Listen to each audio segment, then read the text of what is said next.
Scouting a striker at a pickup game. Shout out to Coach Oliker and his awesome league. Let's take a look.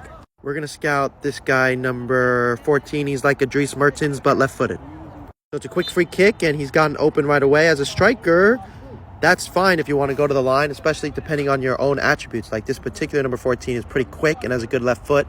So drifting out wide can work, but it really will depend on what your coach wants. It is good to know your own strengths. If you know that you have good pace, then one of the things you may want to do is sometimes drift out wide because you'll be able to expose the outside back. The Lukakus of the world, or the hold-up strikers, they tend to say, like a Giroud, more central because they can use their skills in a better way more centrally.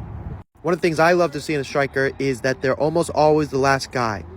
A lot of strikers, because you guys don't touch the ball that much, want to get closer to where the ball is, and then it allows the center back. See, right now this is an outside back, left back, and he's already behind those two center backs, making more space in the midfield. So it's great as a striker that you stay away from the ball. It seems like you're doing nothing, but you're actually forcing the center backs to drop off, and then there's more space. As you can see here, there's a ginormous gap in the middle because this guy is staying on what we call the last line.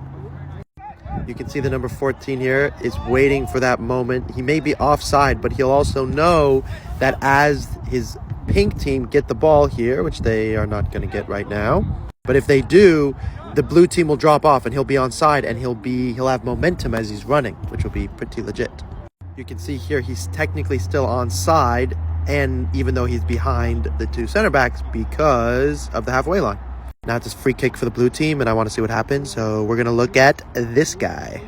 This player right here, the Lionel Messi of the blue team, the shorter one, is a baller and also playing as a striker. And we may get to see a golazo.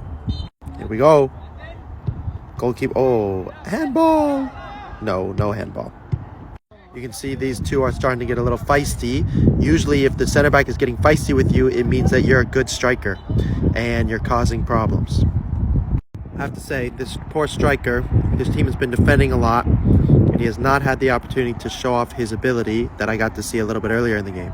This can happen when we're scouting players to play college soccer because sometimes the timing of the game or the momentum of the game doesn't work in your favor.